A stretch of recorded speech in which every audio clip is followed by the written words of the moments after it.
सम्माननीय सभापति महोदय,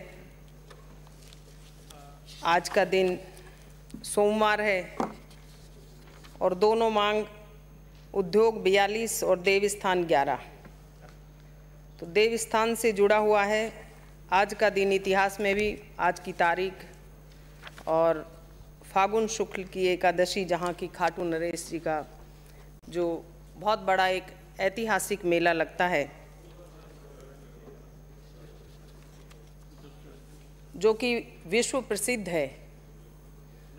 राजस्थान के और भारत देश के रहने वाले विदेशों से भी वहाँ मेले में आते हैं। पहला है उद्योग 42। नाम सुनने पर ही लगता है कि देश और प्रदेश में उद्योग एक ऐसी कड़ी है जो कि एक विकास की महत्वपूर्ण हिस्सा है, एक तंत्र है। उद्योग के महत्वपूर्ण हिस्सों में बहुत सारे डिपार्टमेंट्स की साझेदारी होती है, क्योंकि उद्योग को स्थापित करने के लिए सारे डिपार्टमेंट मिलकर जब कार्य करते हैं तो ही कोई उद्योग स्थापित हो सकता है। सभापति महोदय, चाहे उसमें राजस्व हो, बिजली हो, पंचायती राज हो, पर्यटन हो, टूरिज्म हो, श्रम विभाग हो, चिकित्सा विभाग हो, अनेकों विभाग मिलकर के सामूहिक रूप से जब एक होकर के काम करते हैं तो ही कोई एक उद्योग सुचारू रूप से चल सकता है। उद्योग स्थापित होंगे तो राजस्थान का युवा, महिला सब आत्मनिर्भर बनेंगे। राजस्थान प्रदेश एक शुद्ध वातावरण वाला प्रदेश है। भौगोलिक दृष्टि से राजस्थान निराला, कहीं रेत के टीले हैं तो कहीं पहाड़ के शिखर आसमान को चूम रहे हैं। राजस्थान में प्रकृति की अनोखी सुंदरता, सुरक्षा इन्वेस्टर्स को आकर्षित करती है। इतना ही नहीं, इसके साथ साथ प्राकृतिक सौंदर्य के साथ साथ राजस्थान के सम्माननीय मुख्यमंत्री अशोक गहलोत जी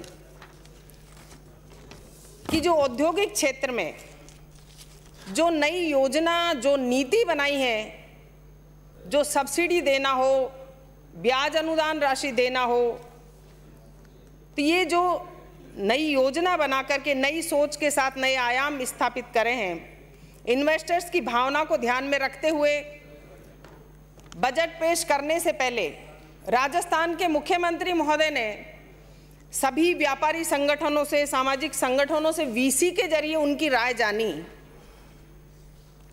और तभी उन सबकी राय को अपने बजट में शामिल किया कि किस तरह से उद्योग अधिक से अधिक हमारे यहाँ स्थापित हो सकते हैं, ज़्यादा से ज़्यादा इन्वेस्टर्स यहाँ आ सकते हैं। सम्माननीय सभापति महोदय,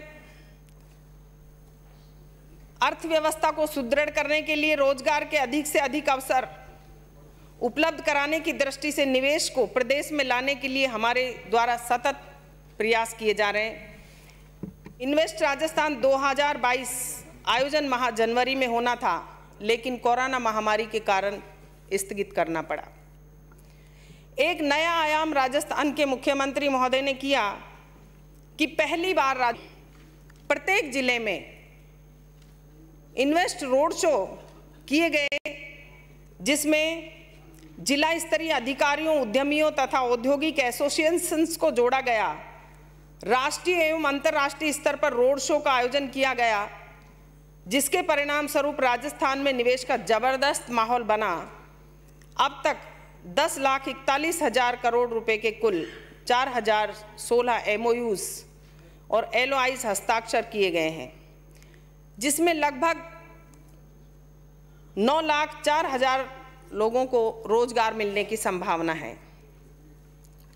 इनको धरातल पर उतारने के लिए हमारी ये योजना थी कि इनकी सारी औपचारिकताएं साथ साथ पूरी करते हुए चलें। राज्य में अक्षय ऊर्जा के क्षेत्र में 7,98,000 करोड़ रुपए की राशि 92 MOU LOI हस्ताक्षर हुए, जिसमें 2,20,000 व्यक्तियों को रोजगार संभावित होगा। जो जन घोषणाओं की अनुपालना में राजस्थान औद्योगिक विकास नीति 2019 जारी की गई सभापति महोदय, जिसमें समावेशी सतत औद्योगिक विकास, औद्योगिक आधारभूत संरचना, प्रतिस्पर्धा, वित्तीय प्रोत्साहन, संतुलित क्षेत्रीय विकास, उद्यमिता, नवाचार, ऋण प्रवाह, नियमों का समावेश किया गया है। आधारभूत संरचना, निवेश प्रोत्साहन, एमएसएमई विकास, निर्यात संवर्धन, दस्तकारी, हस्तशिल्प योजना प्रोत्साहन। आधारभूत संरचना यथा भूमि, वित्तीय सहायता, तकनीकी उन्नयन इत्यादि आवश्यक होती। रीको का इस क्षेत्र में बहुत अच्छा कार्य सराहनीय रहा है।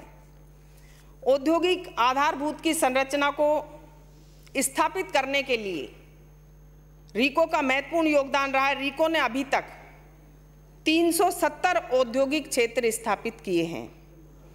लगभग 88,000 एकड़ से अधिक भूमि आबाद कर 50,000 एकड़ से अधिक भूमि विकसित की गई है। रीको द्वारा 58,700 भूखंड आवंटित किए गए हैं, जिसमें 41,600 इकाइयाँ अभी वर्तमान में उत्पादनरत हैं, जो कार्यरत हैं, चल रही हैं, ऐसी कंपनियां हैं। सभापति महोदय, सरकार के गठन के पश्चात रीको ने अपने क्षेत्र में अद्भुत जो कार्य किए हैं, नवाचार किए हैं, राजस्थान को पूरे देश में ही एक पहचान दिलाई है। माननीय मुख्यमंत्री जी की सोच के साथ अधिकतम व्यक्तियों को रोजगार प्रदान किए जाएं, राज्य का औद्योगिकरण की ओर ले जाएं। पहली बार देश में राजस्थान ने अभिनव प्रयोग करते हुए प्रत्येक उपखंड औद्योगिक क्षेत्र खोले जाने का निर्णय लिया है। ये राजस्थान सरकार का एक बहुत ही सराहनीय कदम है। रीको द्वारा औद्योगिक क्षेत्रों से वंचित 153 उपखंडों में से 129 उपखंडों में भूमि चिन्हित कर ली गई है। 45 उपखंडों में औद्योगिक क्षेत्र की स्थापना हेतु 2100 करोड़ रुपए से अधिक की प्रशासनिक और वित्तीय स्वीकृतियां जारी कर दी गई हैं। सभापति महोदय, एक ही राजस्थान में नया अचीवमेंट होगा। इसी का परिणाम है, जहां गत सरकार के 5 वर्ष के कार्यकाल में कुल में 2138 औद्योगिक भूखंडों का आवंटन किया गया था। हमारी सरकार की मात्र 3 वर्ष में, सभापति महोदय, 3 वर्ष के कार्यकाल में लगभग 4000 औद्योगिक भूखंडों का आवंटन किया गया है, जिसमें नए उद्यमियों को नए अवसर प्राप्त होंगे। और 2 वर्ष के कोरोना काल होने के बाद, सभापति महोदय, उद्यमियों को संबल देने के लिए कोविड के दौरान मुख्यमंत्री महोदय ने समय समय पर एमएनएसटी स्कीम को लागू किया, जिसके माध्यम से अभी तक लगभग 54 करोड़ रुपए की राहत प्रत्यक्ष रूप से उद्यमियों को दी जा चुकी है। सभापति महोदय, माननीय मुख्यमंत्री महोदय ने बजट 22-23 में एमएनएसटी स्कीम की भी घोषणा की है, जिसमें पूर्व में घोषित एमएनएसटी स्कीम से ज़्यादा लाभ दिया जाएगा, ताकि कोविड में जो उद्यमी अपने काम को अधिकतर नहीं कर पाए, उनको राहत मिल सके। आवंटित भूखंड पर निर्माण प्रारंभ करने में हुई देरी के नियमन पर देय धारण प्रभार अतिरिक्त भूमि लागत में 75% की छूट दी गई है। सभापति महोदय, भूखंड उप विभाजित भूखंड के हस्तांतरण पर देय शुल्क में 50% की छूट दी गई है। सभापति महोदय, ये सब चीज़ें कोरोना काल की एक परिस्थिति को देखते हुए 30 जून 2021 तक भूमि प्रीमियम बकाया किस्तों को जमा कराने के देय ब्याज की राशि में 50% की छूट दी जाना प्रस्तावित है। सभापति महोदय, माननीय मुख्यमंत्री जी के प्रयास से राजस्थान को रिफाइनरी मिली, और इसका राज्य को अधिकाधिक लाभ कैसे मिल सके, ये राज्य में 383 वर्ग किलोमीटर पेट्रोलियम केमिकल एवं पेट्रोकेमिकल इन्वेस्टमेंट रीजन PCPIR बनाने का निर्णय लिया गया, जिसका नोटिफिकेशन जारी करने के कार्यवाही भारत सरकार के समक्ष प्रक्रियाधीन है। सभापति महोदय, इन्वेस्टमेंट रीजन बनने के बाद डाउन स्ट्रीम रिफाइनरी पेट्रोकेमिकल उत्पादों पर आधारित उद्योगों के सर्विस इंडस्ट्रीज तथा इंपोर्ट सब्स्टिट्यूशन इंडस्ट्रीज भी लगेगी। इससे राज्य की जो अर्थव्यवस्था है उसको पंख लगेंगे, हजारों लोगों को प्रत्यक्ष और अप्रत्यक्ष रूप से, सभापति महोदय, इसमें रोजगार मिलेगा। Medical device park Jodhpur, corona काल में राजस्थान में अभूतपूर्व कार्य किए गए। माननीय मुख्यमंत्री जी की जो दूरदर्शी सोच है, इस हेतु हमारी सरकार ने मेडिकल डिवाइस पार्क जोधपुर में स्थापित किया गया है। अभी तक 28 उद्यमियों ने अपनी इकाइयां स्थापित करने की इच्छा जाहिर की है। सभापति महोदय, इसकी स्थापना से भूखंड आवंटन के लिए उन्होंने रुचि दिखाई है कि जल्दी हमें आप भूमि आवंटित कर दें तो हम डिवाइस पार्क यहाँ पर स्थापित करेंगे। जब वो डिवाइस पार्क स्थापित करेंगे तो मेडिकल उपकरणों में वृद्धि होगी, अपने यहीं पर राजस्थान में बनाने का ये प्रयास रहेगा। फिनटेक पार्क, माननीय सभापति महोदय, राजस्थान के युवक और युवतियां प्रतिभावान हैं, चाहे सीए हो, सीएस हो, आईटी हो, मेडिकल हो, हर क्षेत्र में राजस्थान का युवा सर्वोच्च शिखर पर पाया जाता है। किसी भी क्षेत्र में हो, युवक युवतियां पढ़ने के बाद में अपने पेशेवर रोजगार के लिए उन्हें राजस्थान से बाहर जाना पड़ता है। माननीय मुख्यमंत्री महोदय ने ऐसे बच्चों की परेशानी को देखते हुए गंभीरता से लिया है और राजधानी में ही फिनटेक पार्क विकसित करने का निर्णय लिया गया है। रीको द्वारा हवाई अड्डे के पास लगभग 94 एकड़ भूमि पर स्थापित होने वाले पार्क में देश की प्रमुख वित्तीय, बीमा, आईटी कंपनियां अपनी गतिविधियां प्रारंभ करेंगी, जिनके परिणाम स्वरूप स्थानीय स्तर पर अपने पढ़े लिखे हुए बच्चों को यहां पर रोजगार दिया जाएगा। Plug and play centre Sitapura, माननीय सभापति महोदय, जो पेशेवर उद्यमी हैं उन्हें अपनी तुरंत इकाई स्थापित करने के लिए रीको ने एक नई पहल की है। रीको सीतापुरा औद्योगिक क्षेत्र जयपुर में 4167 वर्ग मीटर भूमि पर प्लग एंड प्ले सेंटर विकसित किए जा रहे हैं, जिसमें आवश्यक आधारभूत सुविधाएं उद्यमी को एक ही छत के नीचे प्राप्त हो जाएंगी और वो अपना छोटी इकाई वहां पर वो रह करके प्रारंभ कर सकता है। उसे सारी सुविधाएं, ये नहीं रहेगा कि ये काम नहीं हुआ, पूरा एक फ्लैट के आधार पे उनमें बनाया जाएगा, सारी सुविधाएं उन्हें दी जाएंगी। रीको का एक सराहनीय प्रदर्शन रहा। देश की आर्थिक विकास, बुनियादी ढांचे की उन्नति दिशा उत्कृष्ट योगदान के लिए दिनांक 6 दिसंबर 2021 को पुडुचेरी में आयोजित राष्ट्रीय पुरस्कार समारोह में council of state industrial development and invest corporation of India Bharatvarsh का उत्कृष्ट पुरस्कार प्रदान किया गया। ये बहुत ही एक हमारे राजस्थान के लिए गर्व की बात है। इसके अतिरिक्त भारत सरकार के DPIIT विभाग द्वारा जारी की गई IPRS की रेटिंग भी सेकंड नंबर पर है। चिन्हित देश के कुल 68, पूरे भारत देश के जो 68 औद्योगिक पार्कों में से 25 पार्क हमारे रीको ने विकसित किए हैं। ये बहुत ही सराहनीय कदम है सभापति महोदय। पूरे भारत की जो परफॉर्मेंस अभी सुन रहे थे कि इस तरीके की है। माननीय अध्यक्ष महोदय, रीको में कार्मिकों की कमी को देखते हुए अभी पिछले दिनों 213 पदों पर माननीय मुख्यमंत्री जी ने भर्ती की है। माननीय सभापति महोदय,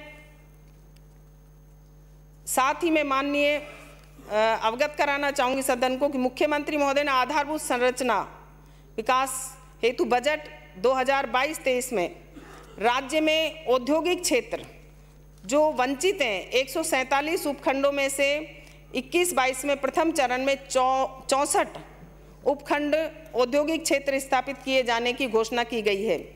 विकसित करने के लिए कार्य तीव्र गति से प्रारंभ हो चुका है। बजट संख्या 49 में 2022-23 के क्रम 17 जिलों में 33 नए औद्योगिक क्षेत्रों की स्थापना की जाएगी। टेक्नोलॉजी आधारित इंडस्ट्रीज लगाने के लिए सलारपुर औद्योगिक क्षेत्र, ग्रेटर भिवाड़ी, बोरानाड़ा, जोधपुर में 250 करोड़ की लागत से मल्टी स्टोरेज इंडस्ट्रियल कॉम्प्लेक्स विकसित किए जाएंगे। इन परिसरों में ITs, रेडीमेड गारमेंट, ज्वेलरी एवं सर्विस सेक्टर इकाइयों को प्लग एंड प्ले फैसिलिटीज के साथ स्थापित किया जाएगा सभापति महोदय। साथ ही जोधपुर में एक अतिरिक्त इनलैंड डे पोर्ट की स्थापना की जाएगी। आगामी वर्ष में रीको के माध्यम से भिवाड़ी शहर में greater Bhiwadi Marwar industries area, Jodhpur, Pali, Sitapura, Jaipur, Boranada, Jodhpur, Pali सहित 20 औद्योगिक क्षेत्रों में 150 करोड़ रुपए की लागत के विकास के कार्य हाथ में लिए जाएंगे। भिवाड़ी शहर औद्योगिक क्षेत्र में ड्रेनेज संबंधी समस्या निवारण हेतु 100 करोड़ रुपए की लागत से एक वृहद प्रोजेक्ट शुरू किया जाएगा। और जो वेयर हाउस के लिए अभी बात चल रही थी, रीको क्षेत्र में वेयर हाउस प्रयोजनार्थ के लिए भूमियों का आवंटन वर्तमान में औद्योगिक दरों के 1.5 गुना पर किया जाता है। इसको घटाकर दरों के समान ही किया जाएगा, अन्य दरों के समान ही। उद्योग संचालन के सुगम रीको हेतु विभिन्न कारणों को निरस्त जो भूखंड हैं उनकी वसूली किए जाने वाले शुल्क में भविष्य में तर्क संगत नीति बनाई जाएगी। डॉक्टर भीमराव अंबेडकर राजस्थान दलित आदिवासी उद्यम प्रोत्साहन 2022 में SC/ST के उद्यमियों के लिए रीको औद्योगिक क्षेत्रों में आवंटन के निर्धारण 5% आरक्षण को बढ़ाकर 6% आरक्षण किया जाएगा। और जो अभी माननीय सदस्य ने चिंता जताई कि भाई 5% जो आरक्षण दिया जाएगा उसमें SC/ST महिला के साथ अन्य महिलाओं को भी जोड़ा जाएगा, ऐसा नहीं है। 5% प्लस 1% अभी मुख्यमंत्री महोदय ने घोषणा की है। 6% सिर्फ और सिर्फ SC और ST का होगा, उसमें उन महिलाओं का कोई दखलंदाजी इंटरफेयर नहीं हो। 5% अलग से महिलाओं का है और 6% SC और ST महिलाओं का है। तो ये भी एक जो सोच थी उसमें ये साफ कर दिया गया है कि उसमें कोई की भागीदारी नहीं है, जनरल महिला की भागीदारी उसमें नहीं है, जनरल का 5% अलग से है। वेस्टर्न डेडिकेटेड फ्रंट कॉरिडोर परियोजना, इसके दोनों तरफ 150 किलोमीटर तक पट्टी का क्षेत्र दिल्ली और मुंबई इंडस्ट्रियल कॉरिडोर को ये जोड़ता है। इसके तहत 5 औद्योगिक क्षेत्र विकसित किए जाएंगे, जिसमें खुशखेड़ा भिवाड़ी नीमराणा क्षेत्र, जोधपुर पाली मारवाड़ औद्योगिक क्षेत्र, अजमेर किशनगढ़ निवेश क्षेत्र, राजसमंद भीलवाड़ा औद्योगिक क्षेत्र, जयपुर दौसा औद्योगिक क्षेत्र। सम्माननीय सभापति महोदय, इस क्षेत्र के विकास के लिए भिवाड़ी इंटीग्रेटेड विकास प्राधिकरण बीडा का गठन किया गया।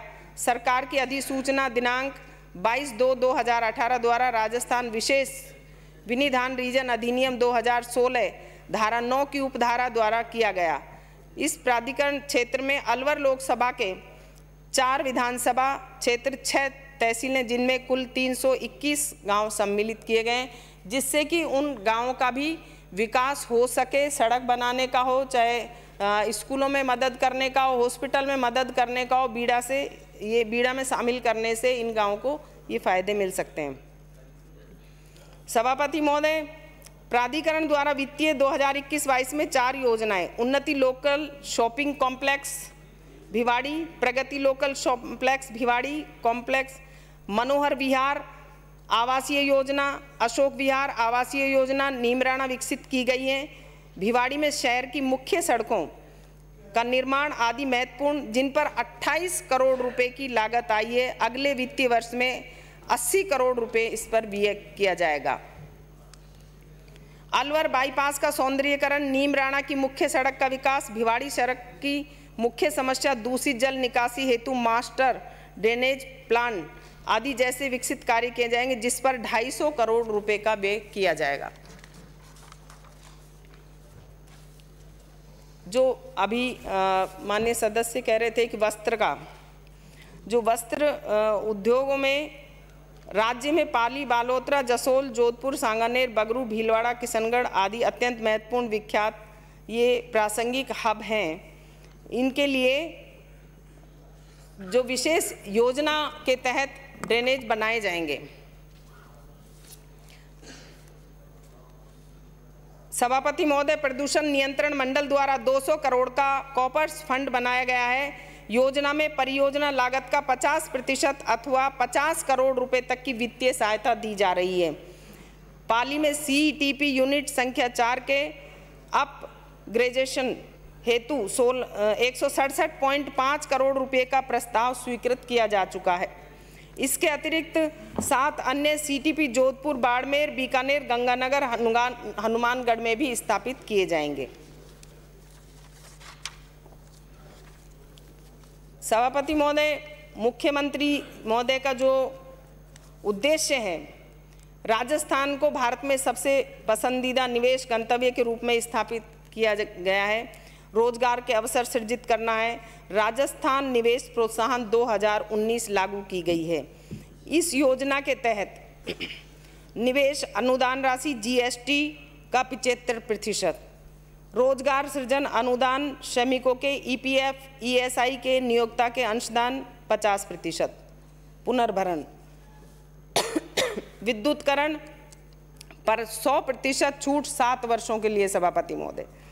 मंडी शुल्क 100% छूट रहेगी इसमें 7 वर्षों के लिए।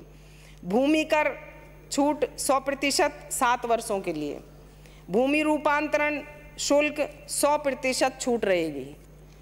तो ये सारी छूट राजस्थान के सम्माननीय मुख्यमंत्री महोदय ने एक इन्वेस्टर्स आकर्षित हो, हमारे राजस्थान में अपना उद्योग धंधा स्थापित करें, ये सारी छूट देना एक राजस्थान सरकार का मुख्यमंत्री महोदय का नया एक अचीवमेंट है। आज से पहले, अब से पहले कभी भी किसी भी सरकार ने इस तरीके की योजनाएं नहीं की थी। योजना अंतर्गत विनिर्माण में 30 एवं सेवा क्षेत्र में 14 थ्रस्ट सेक्टर के लिए अति पिछड़े क्षेत्र हेतु अतिरिक्त प्रोत्साहन का प्रावधान रखा गया है। सभापति महोदय, गत बजट की घोषणा में अनुसूचित जाति जनजाति उद्यमियों को प्रोत्साहन देने के लिए doctor BR Ambedkar special package लागू किया, जिसमें अतिरिक्त प्रोत्साहन का प्रावधान किया गया है। रिप्स, माननीय सभापति महोदय, मुख्यमंत्री जी ने दिनांक 23/2/2022 को बजट भाषण में रिप्स को बढ़ावा देने के लिए अनेक तरह की घोषणाएं करी थी। राजस्थान निवेश प्रोत्साहन योजना 2019 के अंतर्गत थ्रस्ट सेक्टर में 6 नवोदित विनिर्माण क्षेत्रों को शामिल किया गया है। राजस्थान निवेश प्रोत्साहन योजना 2019 के अंतर्गत James and jewellery thrust sector में पूंजी अनुदान अधिकतम सीमा 25 लाख से 1 करोड़ की गई है। इनलैंड कंटेनर डिपोट ICD के पात्र इकाइयां न्यूनतम निवेश 50 करोड़ व 10 एकड़ भूमि क्षेत्र को सेवा क्षेत्र की पात्र गतिविधियों व थ्रस्ट सेक्टर में शामिल किया गया है। राजस्थान निवेश प्रोत्साहन 2019 स्पोर्ट्स एकेडमी को पात्र सेवा क्षेत्र में शामिल अधिकतम पूंजी अनुदान 1 करोड़ रुपए, थ्रस्ट सेक्टर में स्पोर्ट्स सेक्टर अधिकतम पूंजी अनुदान 1 करोड़ रुपए किया गया है। सभापति महोदय, राजस्थान निवेश प्रोत्साहन योजना 2010 से 2014 कोविड संकट के कारण इकाइयों को अतिरिक्त 1 वर्ष का परिलाभ दे होगा। निवेश को उत्तरोत्तर बढ़ाने के लिए अधिक आकर्षक सरल प्रावधानों के साथ राजस्थान में निवेश प्रोत्साहन 2022 योजना लागू की जाएगी। वन स्टॉप शॉप, जिसकी आपको पूरा ही बताना पड़ेगा, मैंने पूरा सुना है। त्राहिमाम सभापति महोदय 116 पेज। सभापति महोदय, अभी तो सभापति महोदय घोषणा कराओ उनसे। अभी तो शुरुआत है, देवस्थान तो बाकी है। Continue please. भी आप ऐसे करते हैं, इस तरीके तो नहीं होना चाहिए सभापति महोदय। नहीं, पढ़ा हुआ नहीं माना जाएगा। मंत्री महोदय आप कंटिन्यू करिए आप। एक एक तिनका जोड़कर घर बनाता है, उस चिड़िया को बैया कहते हैं। एक एक विकास की योजना बनाता है, उसे मुख्यमंत्री अशोक गहलोत कहते हैं। तो ये योजनाएं तो सुननी पड़ेंगी आपको, हमने भी तो सुना ना आपका। थोड़ा ही है, ज्यादा नहीं है। नहीं, अब वन स्टॉप शॉप है सभापति महोदय। आप कंटिन्यू करें, आप व्यवस्था की गई है। आप अपनी बात करना चालू रखें। ये जो इन्वेस्टर्स की जो समस्याएं होती है कि ऑफिस टू ऑफिस चक्कर काटेगा, वो वहां जाएगा, उस विभाग में जाएगा। सोमवार और बृहस्पतिवार को राजस्थान सरकार की तरफ से माननीय मुख्यमंत्री जी का ये उद्देश्य है कि कोई भी इन्वेस्टर्स परेशान नहीं हो। तो एक ही छत के नीचे वन स्टॉप शॉप के ऑफिस में 14 विभाग के अधिकारी वहां पर उपस्थित रहेंगे और राज्य निवेश पोर्टल पर अपने कागज डालेगा और मेल टू मेल मुख्यमंत्री जी द्वारा कि पोर्टल राज्य निवेश ऑनलाइन वो डालें और उस पर उन्हें सारी सुविधाएं अवेलेबल हो तो ये एक नया अचीवमेंट है सभापति महोदय। अभी तक इनके कार्यकाल में चक्कर काटता फिरता था। आप लेने आ जाना, हम दिला देंगे लोन, ठीक है। 2022-23 में माननीय मुख्यमंत्री जी ने जो घोषणा की कि 3 वर्ष से बढ़ा करके जो हमारी MSME facilities of establishment of operation अधिनियम, अभी नाम तो पढ़ने ही पड़ेंगे सब, 2019 फ्लैगशिप योजना, जिसमें MSME की इकाई को सरल स्थापना की है, जिससे कि सूक्ष्म लघु मध्यम उद्योग facilities of establishment and operation अध्यादेश लागू किया गया है, जिससे कि कंपनी स्थापित करने वाले को जो भी एक पृष्ठ के सरल आवेदन पर, मात्र एक पृष्ठ के सरल आवेदन पर प्राप्ति का प्रमाण पत्र उसे जारी कर दिया जाएगा और 3 वर्ष नहीं, अब 5 वर्ष तक उससे किसी तरीके की कोई जांच पड़ताल नहीं होगी। तो आप अपना उद्योग धंधा स्थापित कर सकते हैं। 5 साल कर दिया उसको। अब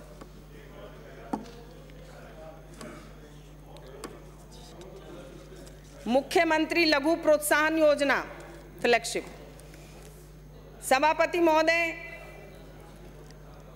उद्यमों की सरल स्थापना के लिए कि उद्यमी और इन्वेस्टर्स किस तरह से हमारे राजस्थान में अपना उद्योग धंधा स्थापित कर सके, राजस्थान के मुख्यमंत्री महोदय ने 25 लाख रुपए तक पे 8%, वो बढ़ाकर अब 9 कर दी गई है, और 5 करोड़ पे 6%, 10 करोड़ पर 5% ब्याज अनुदान राशि दे होगी जो भी अपना उद्योग धंधा स्थापित करेगा मुख्यमंत्री लघु उद्योग प्रोत्साहन योजना में। योजना अंतर्गत 19-20 और 21-22 11 मार्च 2022 तक में 11,607 उद्यमियों को और 2603 करोड़ रुपए ऋण वितरित किया गया है। 43.80 करोड़ रुपए का ब्याज अनुदान राशि दी गई है। अभी पूछा था ना दिया है क्या आपने, तो उसका जवाब है ये कि कितना दिया गया है।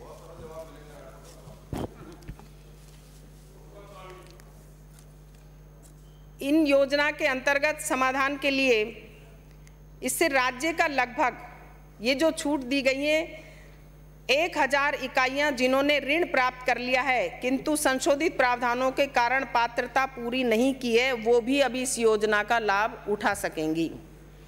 इसी प्रकार मुख्यमंत्री लघु प्रोत्साहन योजना के वृहद रूप के लिए आगामी वर्ष में ब्याज अनुदान हेतु 150 करोड़ रुपए का प्रावधान रखा गया है। सभापति महोदय, कुछ विशेष वर्गों को ब्याज अनुदान वृद्धि की गई है, जिसकी जो इस प्रकार से कृषि आधारित MSME इकाई की स्थापना विस्तार एक्सपेंशन हेतु मुख्यमंत्री लघु प्रोत्साहन योजना के अंतर्गत इंटरेस्ट सब्सिडी को 8% से बढ़ाकर 9% कर दिया गया है। इसी प्रकार ग्रामीण पर्यटकों की मुख्यमंत्री लघु प्रोत्साहन योजना में 25 लाख रुपए के ऋण पर 8% के स्थान पर 9% ब्याज राशि अनुदान कर दिया गया है। डॉक्टर भीमराव अंबेडकर राजस्थान दलित आदिवासी उद्यम प्रोत्साहन योजना के अंतर्गत पात्र उद्यमियों को मुख्यमंत्री लघु प्रोत्साहन योजना के तहत ब्याज अनुदान में 1% और अतिरिक्त ब्याज अनुदान दिया जाएगा।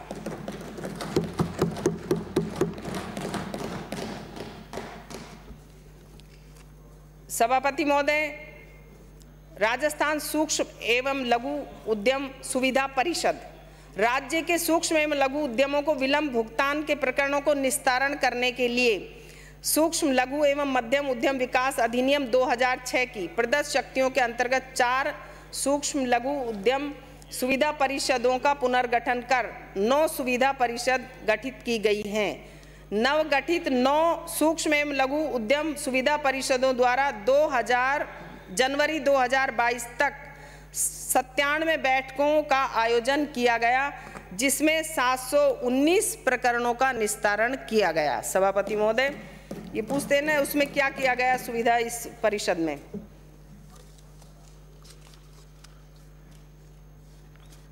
जो CSR फंड के सदुपयोग के लिए अभी पूछ रहे थे कई, राज्य में CSR फंड के सदुपयोग हेतु राजस्थान कॉरपोरेट सामाजिक दायित्व CSR प्राधिकरण का गठन किया गया है। राज्य सरकार द्वारा एक अनूठी पहल करते हुए देश में सर्वप्रथम मिशन निर्यातक बनो का शुभारंभ 29/7/2021 को किया गया है।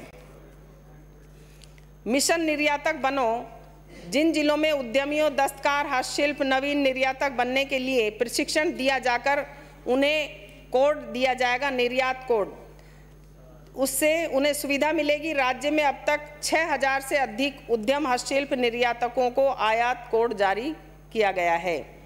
इस संबंध में प्रक्रियाएं दस्तावेजी प्रशिक्षण दिया जाता है। फलस्वरूप राज्य के 46,476 करोड़ रुपये था, जिसे वर्ष 21 में बढ़ाकर 52,764 करोड़ रुपये हो गया है। 22 में जनवरी 22 तक ये बढ़ा करके 57,803 करोड़ रुपये किया गया है, जो अब तक की सबसे बड़ी वृद्धि है। निर्यातकों को बढ़ावा देने के लिए मिशन निर्यातक जो शब्द है उसको बढ़ाने के लिए किया गया। मुझे ये बताते हुए खुशी है, जोधपुर में हस्तशिल्प प्रथम स्थान पर आता है। जोधपुर 17-18 में हस्तशिल्प का निर्यातक 3701 करोड़ रुपये था, 21 में 6205 करोड़ था।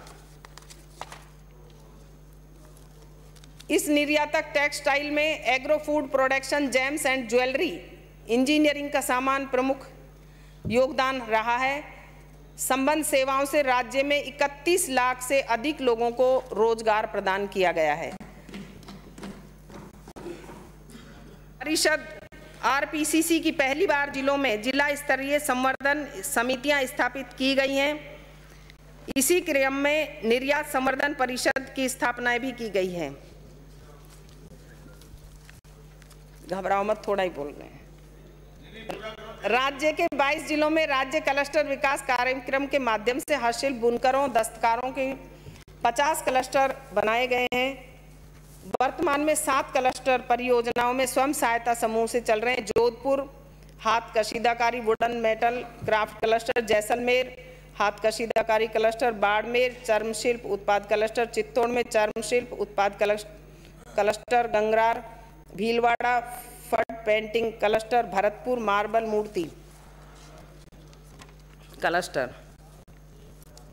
राज्य की ओर से झालावाड़ जिले से Kota stone salary, Jodhpur wooden handicraft Sirohi cluster, 4 common facility centre, MSME मंत्रालय भारत सरकार को स्वीकृति के लिए भेजे गए, लेकिन अभी तक स्वीकृति नहीं आई है।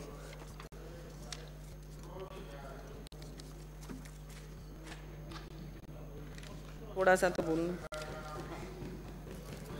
माननीय सभापति महोदय, हथकरघा सहकारी समितियों के बुनकर को कौशल विकास के लिए विपणन में सहायता प्रदान करने राजस्थान राज्य बुनकर सहकार संघ लिमिटेड की स्थापना 26 अगस्त 1957 को की गई थी। इसमें 500 से अधिक प्राथमिक बुनकर सहकारी समितियां राज्य में 16, राज्य के बाहर 1 चल रही है। सभापति महोदय, बुनकर संघ द्वारा जो बिक्री हुई है, जो इनकी सेल लगाई जाती है, प्रदर्शनियां लगाई जाती हैं, ऐसी 22 बुनकर सहकारी समितियां जिनके लिए 23 स्थानों पर प्रदर्शनी लगाई गई और 11 बिक्री केंद्रों पर 14 समितियां 101.50 लाख वार्षिक बिक्री का लक्ष्य इन्होंने निर्धारित किया।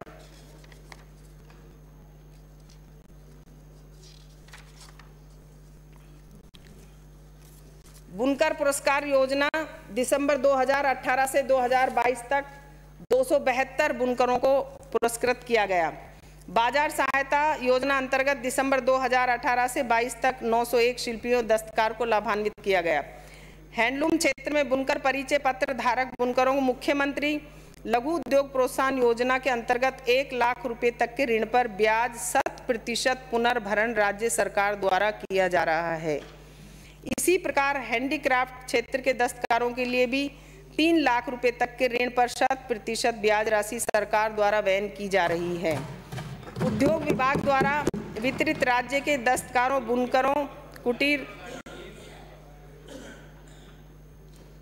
एवं लघु उद्योग 2000 तक के विभिन्न योजनाओं में 6248 में जो बकाया राशि थी, अधिसूचना 21/1/2022 द्वारा कुल मूलधन ब्याज सहित बकाया ऋण 8,37,04,000 रुपये माफ किए गए हैं।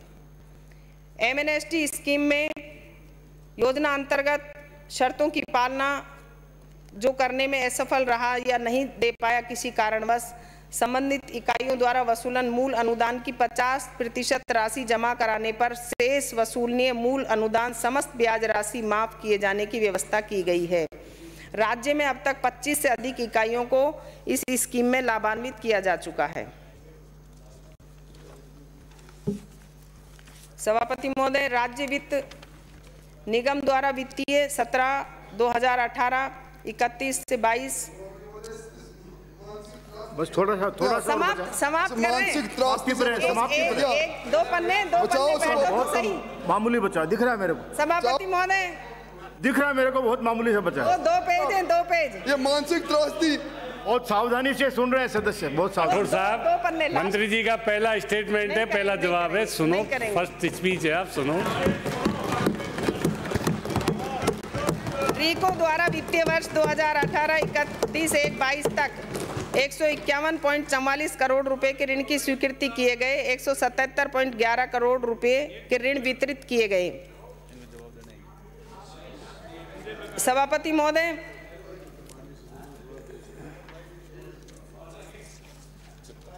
चलो ज्यादा नहीं बोलेंगे, हैं ये देंगे अभी, 1 मिनट दे देंगे।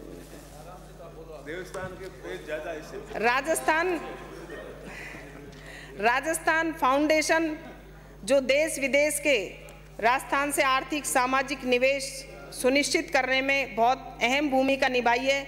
राजस्थान फाउंडेशन ने अभी विदेश से जो यूक्रेन में हुए घटनाक्रम में भी अपनी बहुत महत्वपूर्ण भूमिका निभाई है।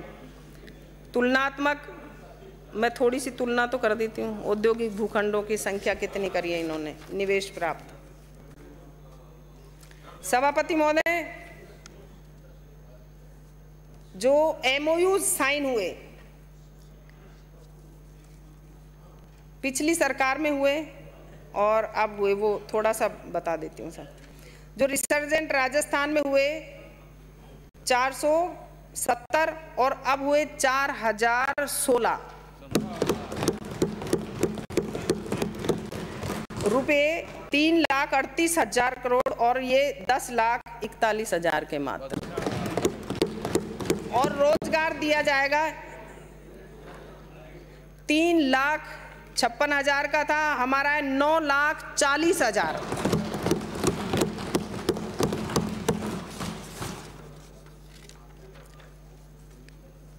जो MOUs हमारे साइन हुए हैं उनका जो आप कह रहे थे क्या करेंगे, उन सभी को धरती पे उतारा जाएगा। और जो आप सबने यहाँ पर बोला और जो कटौती प्रस्ताव लगाए गए थे उन सभी के पास में उनका उत्तर पहुँच जाएगा। मैं सभी को आश्वस्त करती हूँ कि सबके उत्तर अपने वहाँ पहुँच जाएंगे। फिर भी जो जैसा अभी कई माननीय सदस्यों से मेरी बात हुई थी कि हमारी ये समस्या है, रीको की है या उद्योग से संबंधित किसी भी तरीके की है, तो प्रत्येक जिले में जाकर के सभी को सूचना देकर के पक्ष विपक्ष को बुला करके राय जानी जाएगी और जो छोटी मोटी कमियां हैं उन्हें दूर किया जाएगा। ऐसा मेरा प्रयास रहेगा। खामोशी से बनाते रहो पहचान अपनी, हवाएं खुद तुम्हारा तराना गाएंगी। धन्यवाद।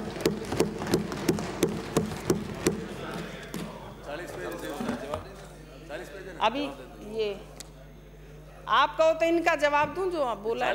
नहीं, अब मैं देवस्थान पे बोल दूं थोड़ा सा। बहुत मामूली सा है। राजस्थान प्रदेश देवों की भूमि है। राजस्थान एक ऐसा प्रदेश है, कोई भी शंका है तो मैं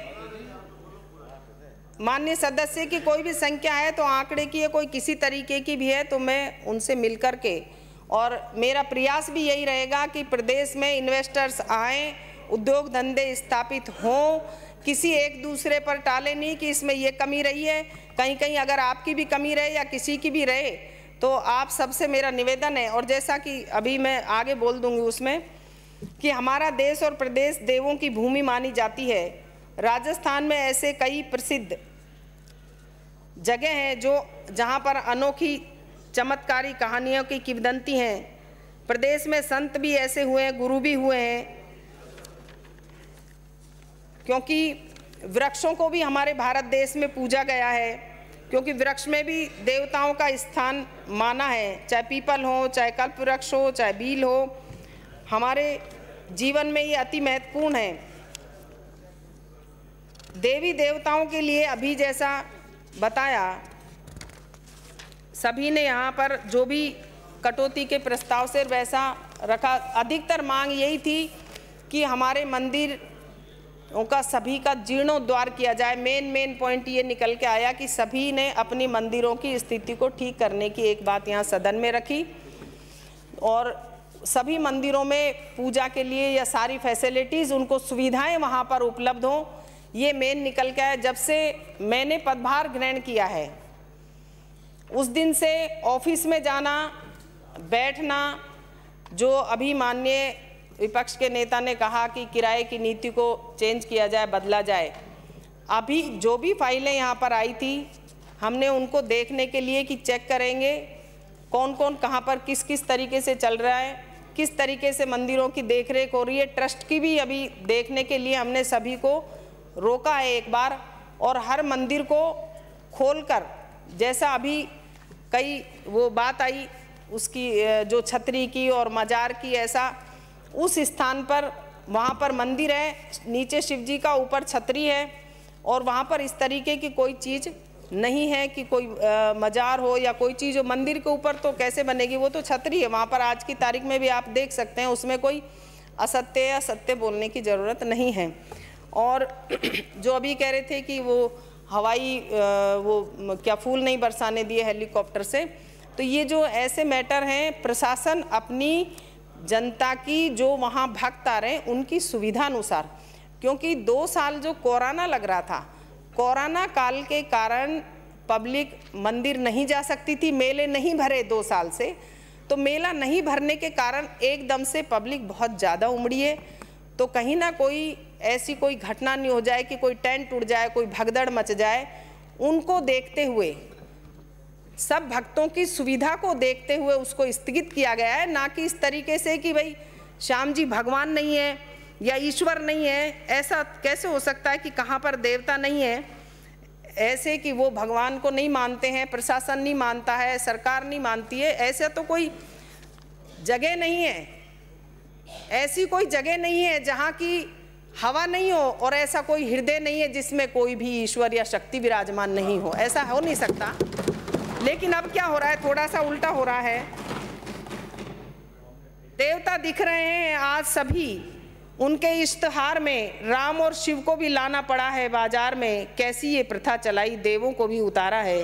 देवों के देव के रूप के रख उतार, वो प्रचार में उंगली पकड़कर चल रहे देवता उनके इश्तिहार में, कैसी ये प्रथा चलाई, देवों को भी उतारा इश्तिहार में।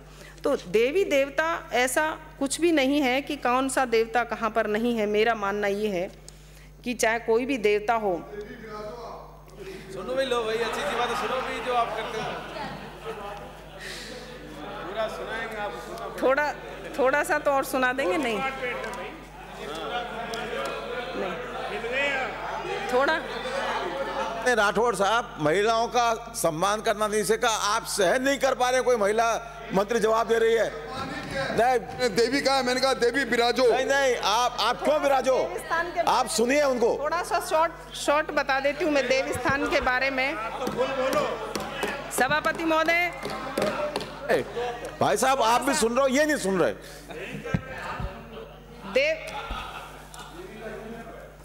थोड़ा सा मैं बता देती हूँ सब देव स्थान के बारे में, ज्यादा नहीं, ये नहीं बोलूंगी पूरा, थोड़ा सा। पूर्व देशी रियासतों, राज्य द्वारा राजकोष के माध्यम से संचालित मंदिरों, मठों, धर्मशालाओं आदि के प्रबंधन को सुचारू रूप से चलाने के लिए 1949 में देवस्थान विभाग का गठन किया गया था। विभिन्न श्रेणी के मंदिरों को नियंत्रण और उनके विकास के कार्य हो सकें, इसलिए राजस्थान में आप पूछें तो आपको ये सारी मैं डिटेल बता दूं कि कौन कौन सा मंदिर कहाँ पर है। देवस्थान विभाग द्वारा राज्य के बाहर के 390 प्रत्यक्ष प्रभार, 203 आत्मनिर्भर, 300 सुपुर्दगी श्रेणी के कुल 936 मंदिर प्रबंधित हैं, जिनमें राज्य के 857 राज्य के बाहर 79 मंदिर स्थित है। उपरोक्त मंदिरों में कुल, तो अब ये पढ़नी तो पड़ेगी साहब, कितनी हेक्टेयर भूमि है आप कहो तो बता दूं। देवस्थान विभाग में 10,000 मंदिरों में धूप के लिए ये कितने बत्ती के लिए पैसे दिए जाते हैं, ये सारा आपने बता दिया। फिर भी आप कहें तो थोड़ा बहुत तो बोल दें। सभापति महोदय, आपने ये कहा कि पुजारियों की भर्ती वाला, मैं बोल देती हूँ, ज़्यादा तो नहीं। पुजारियों की भर्ती कब से चल रही थी? 2013 से, 13-14 से, 14। तो इतने दिन तक कोई परीक्षा नहीं हुई, कोई कुछ नहीं हुआ। हमारी सरकार के बाद में 2 साल कोरोना के बाद अभी 60 लाख रुपए डाल दिए, रिजल्ट उसका जारी होएगा और वो भर्ती भी हो जाएगी, आप चिंता नहीं करें।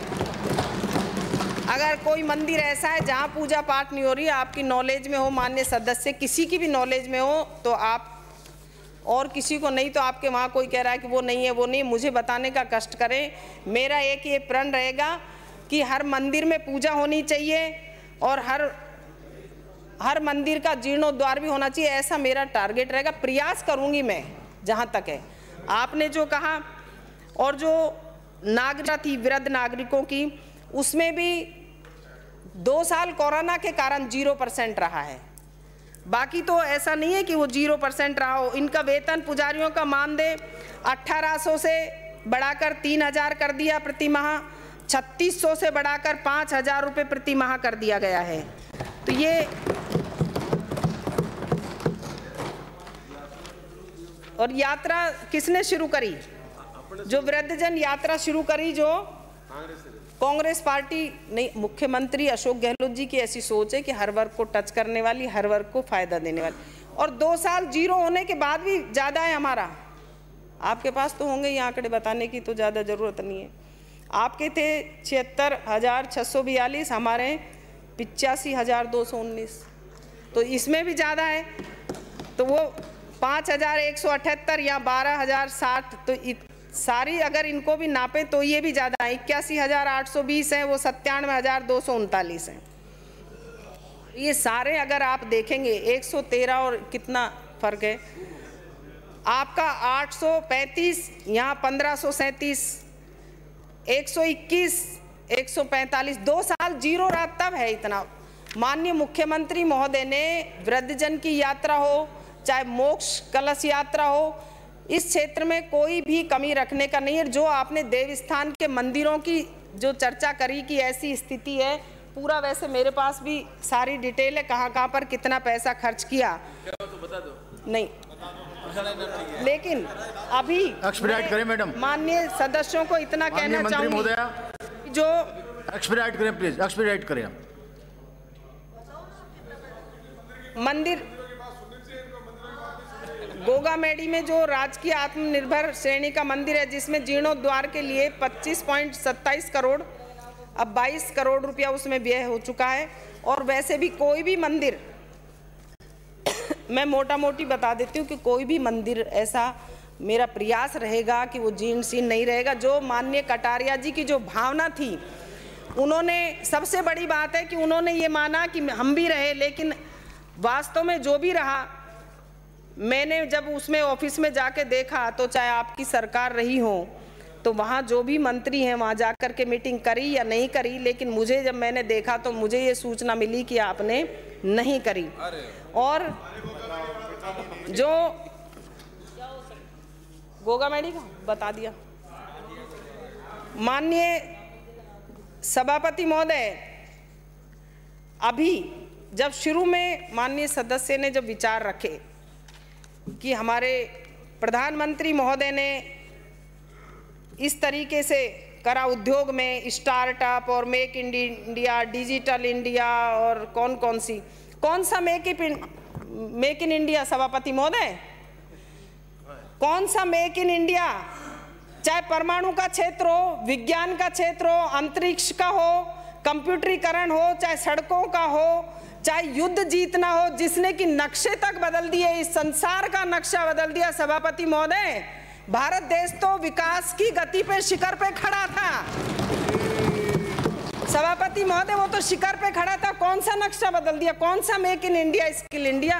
अगर उनके क्या किया, घोषणाएं, कहा कि इतने औद्योगिक क्षेत्र, एक ऐसा कोई उदाहरण हो जैसे कि नरेगा, कोरोना काल के बाद भी गांव और ढाणी का आदमी अपनी रोजी रोटी कमाकर खा सकता है सभापति महोदय। एक योजना बता दीजिए आप मुझे, कोई कौन सी योजना है सभापति महोदय?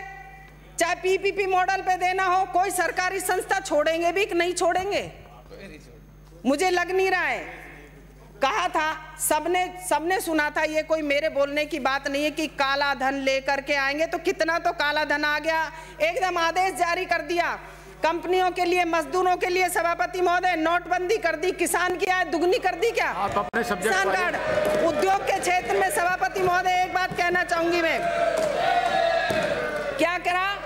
जो औद्योगिक कंपनियां चल रही थी सभापति महोदय, जो औद्योगिक कंपनियां चल रही थी, तेज गति से बढ़ रही थी सभापति महोदय, हाथ मिला के यूके की हाथ मिलाने की बात कर रहे हैं सभापति महोदय। किया एकदम से लॉकडाउन कर दिया सभापति महोदय, लेबर का ध्यान भी नहीं रखा कि मजदूर आदमी कहाँ जाएगा, कंपनियां किस कगार पे जाएंगी, एकदम लॉकडाउन कर दिया। एक बार तो सोचते उन लेबर के लिए, उन मजदूरों के लिए सोचते सभापति महोदय, तो हम भी धन्यवाद देते। प्रधानमंत्री जी ने एक कंपनियों के लिए अच्छा काम किया, एक मजदूरों के लिए अच्छा काम किया, एकदम लॉकडाउन कर दिया। मजदूर जब चल के जब मरने की कगार पे आ गया, राजस्थान के मुख्यमंत्री महोदय का धन्यवाद है, कोई भूखा नहीं सोएगा, कोई पैदल नहीं चलेगा सभापति महोदय, सबको घर तक पहुंचाया सभापति महोदय। ऐसे प्रधानमंत्री होते हैं? पूरे देश की कंपनियों का सर्वनाश कर दिया, सारे लेबर बेचारी फुटपाथ पे आ गई सभापति महोदय। क्या ऐसे होते? राजस्थान के मुख्यमंत्री महोदय की देखा देखी और उनकी सराहना करी, चाहे कोरोना काल रहा हो, राजस्थान के मुख्यमंत्री महोदय ने घोषणा करी टीका लगाने। अभी उपनेता प्रतिपक्ष ने कहा आपकी सारी बात मान ली इन्होंने, अब आप देवस्थान पर सभापति महोदय, कोरोना काल में सभापति महोदय सबसे पहले राजस्थान के मुख्यमंत्री ने घोषणा करी कि युवा को फ्री में टीके लगाए जाएंगे, लेकिन देश के प्रधानमंत्री ने नहीं करी। बाद में करी तो क्या करी? बाद में जब देखा हालात बिगड़ रहे हैं, अभी कह रहे थे टैक्स माफ कर दो सभापति महोदय। मैं चाहती हूँ कि देश का प्रधानमंत्री रस्सी जल गई पर बंड नहीं निकला अभी तक। किसान का करे सारा, एक किसान के छोरे को नौकरी दे दे सभापति महोदय, हम धन्यवाद दे देंगे सभापति महोदय। मैं मांग संख्या 42 एक लाइन बोल दूं सभापति महोदय। जहां कलम चलती है शाही अपना रंग छोड़ती है, जहां कलम चलती है शाही अपना रंग छोड़ती है, उसे कागज कहते हैं। जहां इंसान चलता है कदम बढ़ाता है, उसे धरती माँ कहते हैं। जहां हर वर्ग को सुविधा मिलती है, उसे कांग्रेस पार्टी अशोक गहलोत की सरकार कहते हैं। सभापति महोदय, मैं प्रस्ताव करती हूं अनुदान की मांग संख्या 42 उद्योग व अनुदान की मांग संख्या 11 विविध सामाजिक सेवाएं को पारित की जाए।